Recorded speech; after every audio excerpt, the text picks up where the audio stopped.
Hello there, ladies and gentlemen, Based Post here. Today we're going to be doing a different sort of video. You see, I wanted to do some new lolcows, so I decided to look up an iceberg. However, the iceberg that I found, well, it was complete dog shit. As you can see here, it puts King Cobra next to Isabella. Like, I don't know what sort of ranking scale they were going on. Honestly, it's my own fault for going to Reddit for this information. Look, they put zoophile and neo-Nazis as subject matters on this thing, while also having zoophiles and neo-Nazis as people on it. Like, what? Seeing the need for a better iceberg, I created my own. I call it the Internet Dumpster Iceberg, the freshest and most popular at the top, and the most rotten and unknown at the bottom. You might notice in the top section, and our first lolcow is Chris Chan. I honestly didn't know where to put him. I mean, while he's depraved, he's also the most recorded man on the internet, so it's kind of hard to argue that he's not very well known. That being said, before we start, I just want to preface this with, I know that there's some people on here that should be lower or higher. If that's the case, I'll mention it when I get to them, but in the meantime, they're going to stay where they're at. So, without further ado...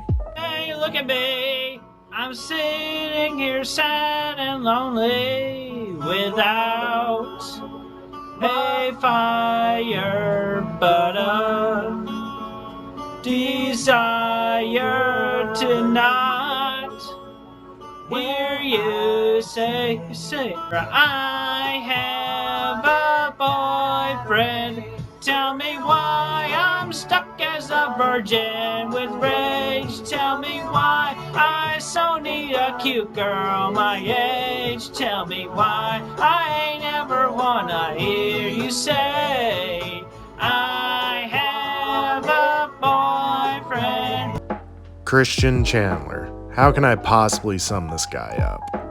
Well, he's the creator of the CCCIU, the Chris Chan Copyright Infringement Universe, known as the most documented man on the internet, and possibly the first lolcow. Chris Chan is by far one of the weirdest cats you'll ever meet. Believes he's Jesus Christ now, and that his fictional universe is going to merge with ours where he'll become literal God. He wasn't always like this. A lot of people seem to think that through years of trolling, his mind has become kind of warped. But to be honest, he always believed that cartoons and fictional characters were real in a different universe. He just went off the deep end after his dad died. I still see Bob Chandler as Uncle Ben, though. Throughout his life, Chris has been trolled multiple times. He's had fake girlfriends, which is why we know so much about him. He's had beef with other comic book writers in the past. He even stole a character from a supposed fan, where he took the character and put it into his own work. He even had a doppelganger at one point. Liquid Chris, who happens to be my favorite Chris Chan troll, just so happens to be better at everything that Chris claimed he was good at. It was actually quite an entertaining thing to watch. The clip in the background, by the way, is a famous Chris Chan moment where he gets chewed out and spazzes out for uploading images of his house on the internet. When I started this video, I claimed that Christian was the most documented man on the internet. However, I also mentioned that he was quite depraved. No better way to look at this than how he interacted with his fake troll girlfriends, all of which said that Christian was super handsy and would just stare at their chest. And the elephant in the room, Chris Chan had diddled his dementia-ridden mother who couldn't possibly have consented to the act. Now, chances are you know who Chris Chan is, because this story ended up on Tucker Carlson. It was the #1 trending thing on Twitter. It had a pretty funny hashtag too. Chris Chan did what? In recent news, he got out of jail and he has a girlfriend. Oh boy, this is going to cause some controversy. Music Biz Marty is what I would consider an excessive gatekeeper. Not really a lolcow, but I put him on this list just because how he reacts when people occupy all of Cyrax's attention, because it usually leads to less quality rages. A good example of this is what happened with MF Goon and Liquid Chris. You see, they had a venture to destroy Cyrax's Xbox, but in the end it led to like a 30-second rage, to which Marty ran them off the internet. Personally, I wasn't really impressed with the troll, and I kind of prefer how Marty gets things done, but I can't condone how he treats people who try to get into the Cyrax ring. Not that it really matters right now, since Marty stepped back from making Cyrax content, but it's just one of those things that I can't agree with. 100,000 likes. The aliens finally made it.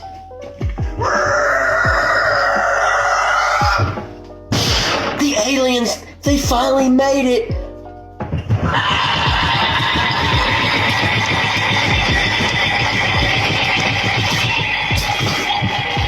The aliens, they finally made it. Okay, that's enough of that. Dimension 7 Yo. He is one of the people I mentioned that needs to go lower on the list.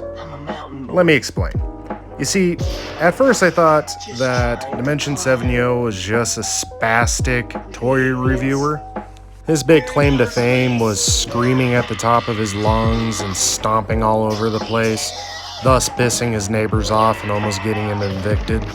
He, much like Cyrax, believed that he was owed a cut of the money of the videos made about him.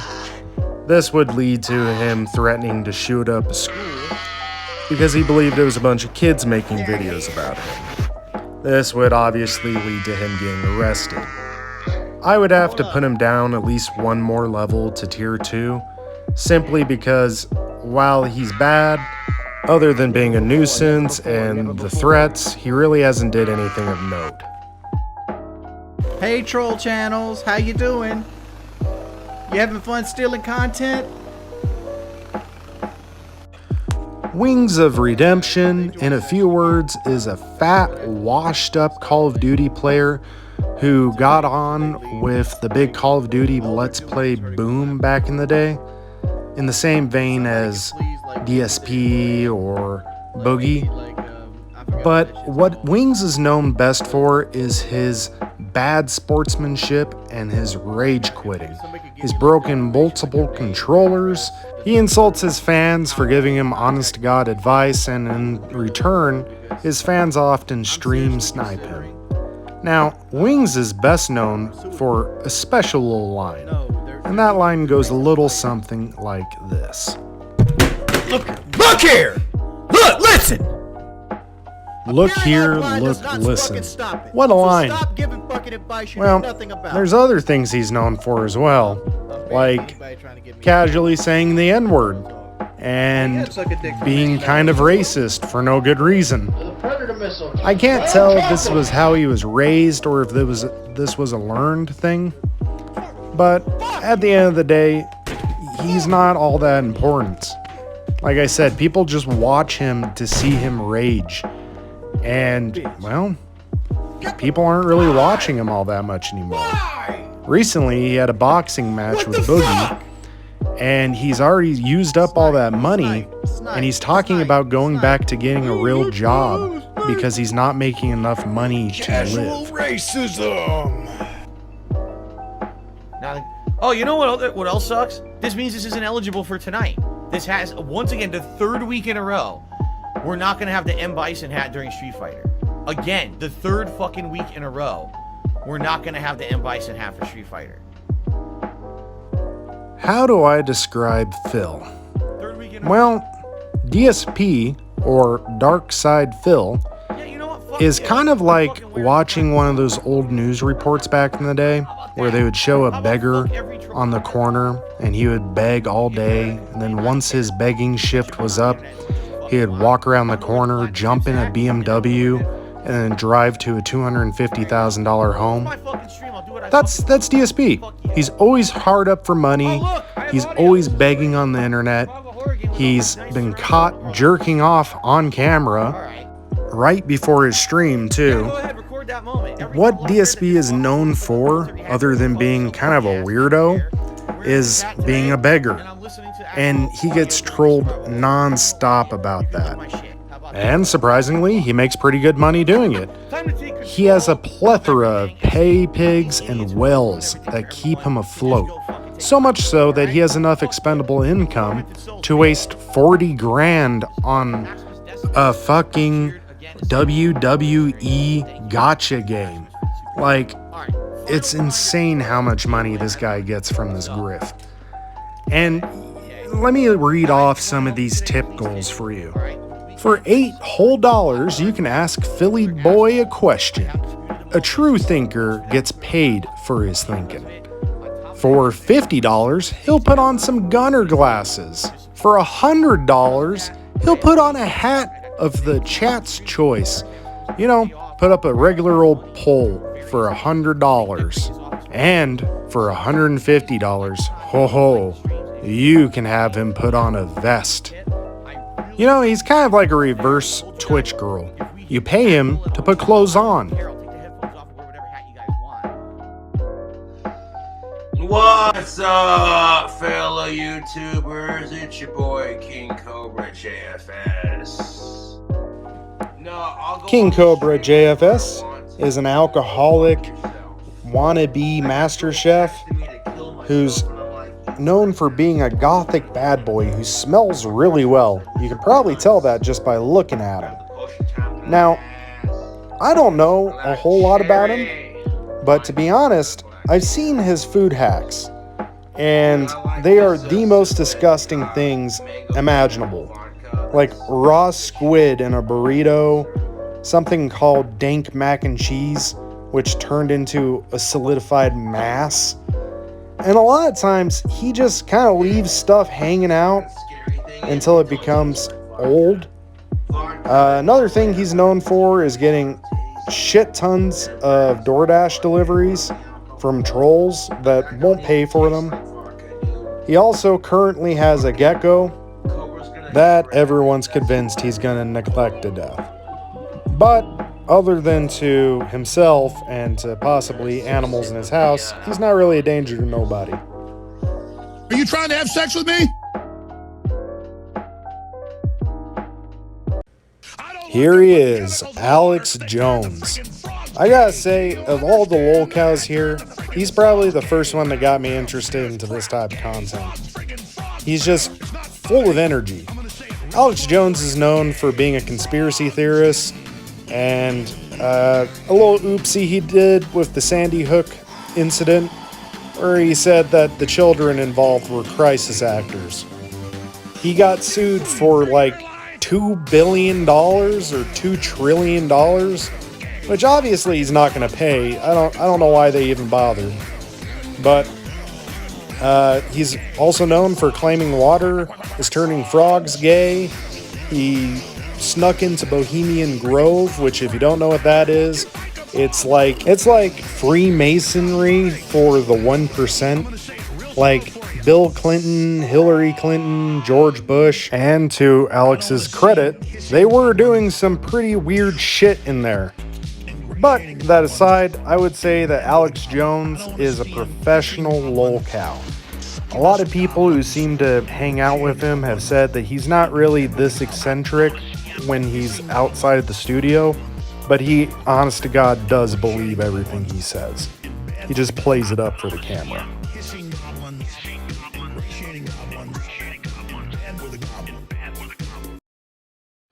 How you guys doing? This is very serious in reference to the crimes of people and their tricks and their manipulations, them altering pictures and them stealing postal mail, them trying to forge documents to try to steal things.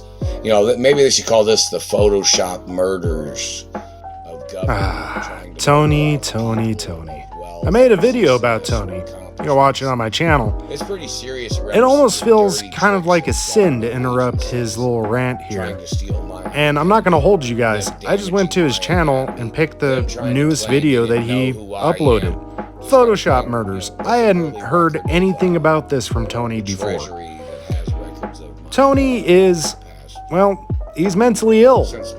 He's incredibly funny to watch. Do not bug him, please. But his life is tormented by the government man and the satellite man. The satellite man who burns his teeth, burns his balls, burns his uterus, burns his dick, tries to steal inches off his dick. Like, this satellite man and these government people, they're out of fucking pocket, man. They're ruining Tony's life. Not to mention Look at the information. Frank Sinatra, who had shot Tony's mother 9 times, murdering her. I tell you what, he lives a wacky life, but he's incredibly lovable. He doesn't really hurt nobody, you know, except for the government. He fucking hates the government. He'll go on and on about how they're not his race or religion, but I got news for you. After watching his stuff for a while, I finally figured it out. He's Jewish. I'm not sure how accurate that is, much like how I'm not sure if Donald Trump really did claim that he was his son and kidnapped him with Bill Clinton. But you know, his life is kind of like an old Batman comic, with all the weird shit that goes on. I mean, he has different people every day coming to his door, and I'm still not convinced that they're all Uber Eats drivers and trolls. I honestly believe they're homeless people that are looking to murder him as soon as he opens his door. But that's just a theory. A conspiracy theory. Thanks for watching. The government stole, or they tried to steal the cars, or they tried to steal the property keys. Well, I was Skyping with Zack Knight and telling him that Lizzo messed up what I call my masturbation thumb. And here we see Gail in her natural habitat. Gail, I don't know how to say this. She has an even crazier worldview than Tony. Like, she's hanging out with Buddha and all sorts of celebrities. She's a god, she's a cult leader, all of which is just in her mind. In this video in the background, she's talking about how Buddha, upon checking her chakras, realized that there was in fact a cat in her vagina. I don't know what to say about her other than what is already being said by her. She believes that the Jesuit heretics are planning on destroying her religion and that they're shooting a laser at Earth, and that Bill Nye had created some sort of quantum force field around the planet and that he needs help stabilizing it. I don't really know what to expect. She's obviously a head case, much like Tony. Please don't go and harass her. She does not upload nearly as much as Tony, but she does do it, like, I would say, bi-weekly. So if you want to see more, go ahead and check out her channel. It's the same name as the name in the Iceberg. I don't really know what else to say about her. She's just kind of wacky. Somebody asked if Buddha drove there, and then Rule 13 said, Buddha cannot drive, he just teleport. Which is true. It's a lot more efficient than driving, by the way. You don't have to deal with traffic lights. Hello, people. Aaron here. This is a message going out to Caroline of Pittsburgh, PA. I love Caroline. Aaron McCluskey. He is the last person on this tier of the iceberg. And much like the last two, he is also mentally ill. He has over 70,000 YouTube videos. He doxes himself almost immediately, but since he hasn't uploaded in 10 years, none of that information is probably true anymore. In this video, he talks about his love, unending millions of billions of trillions and illions love for Carrie Law, who he met in the first grade. And as you can see, he is still very passionate about her. Now, Aaron, much like the last two, doesn't seem to be dangerous. I read a few things that show that he's not so nice outside the camera, but he hasn't uploaded in 10 years. He seems to upload mostly prayer videos where you comment and he'll pray for you. So he doesn't seem that bad of a guy to me. And that brings us to the end of this tier of the iceberg and the end of this video. Now, like I said, Dimension 70, he deserves to be dropped down one level. But all in all, other than maybe Chris Chan, these people don't seem all that bad. The next tier is when things get kind of wacky and gross. And as we go down, I don't even know how I'm going to talk about the 7th tier on YouTube, but we'll try. I just wanted to thank you all for watching, and thank you to my 6 subscribers. You guys rock. Before we end the video, I realized I didn't go into a whole lot of details on these people, so I'm going to leave videos in the description if you want to learn more. Let me know if there's anything I can improve in the comments, and see ya!